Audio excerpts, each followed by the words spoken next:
Everyone, good morning. Myself, Yamnath, role number 24121. Today, I'm going to say about the narrative monologue on the character named Krtavarma. They remember the great names Krishna, Arjuna, and Bhima. Their stories shine like torches in the history of Mahabharata. But history rarely pauses to hear the voices of those who stood beside them, those who fought, obeyed, and lived with the weight of their choices. I am Kritavarma, not a name spoken in glory, not a name celebrated in victory, but a name remembered through consequences. In every great war, there are heroes who are prized, and there are others whose stories survive only as a lesson. Mine is one of those stories. I was born a Yadava, raised in the great city of Dwaraka, among warriors who believed that loyalty was life itself. From a young age, discipline shaped my mind. We trained with weapons before we understand the weight of the battles we will fight. I learned to obey before I learned to question, to fight before I learned to doubt. Strength, discipline, and devotion defined the various paths. I was not a king, I was not a strategist whose name echoed through the royal councils. I was something similar, yet more dangerous. I was a professional warrior, a man who believed that duty defined honor. When the Great War of Kurukshetra began, the world divided into two sides, the Pandavas and the Kauravas. My clan stood close to the Krishna, the guide of the Pandavas. Yet, alliances in war are rarely simple. I commanded a powerful force known as Narayana Sena, and my loyalty had been already pledged. Through my art, respected Krishna, my allegiance bound me elsewhere. So I fought beside the Kauravas. Many ask me now, why did you choose that side?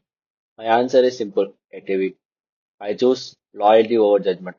I believed that a warrior's duty was to stand with the side he had sworn to serve. The war raged for 18 terrible days. Kings fell, heroes fell, the entire army vanished into the dust of Kurukshetra. When the war fully ended, anger had not died with it. Only three of us remained on the Kaurava side. Ashwatthama, Kripa, and myself. Consumed by grief and rage, Ashwatthama demanded revenge. That night, we attacked the Pandava camp. There was no battlefield, no armies facing each other. Only sleeping warriors. No resistance, no honor. And in that moment, war has lost pieces of its dignity. And in that silence, after the flames and chaos, I heard something louder than any war cry. I won't doubt. Was I fulfilling my duty or betraying my dharma? The question still follows me because dharma is not always loud.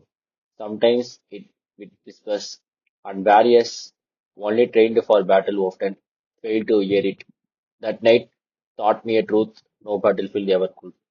Obedience without wisdom become destruction. I did not act out of hatred.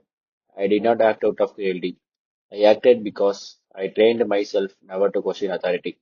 And that was my greatest failure. The Mahabharata is not only a story of ancient warriors. It's a mirror held up to the human behavior. In today's world, you may not hold swords or stand on the battlefields, but the same moral conflict still exists.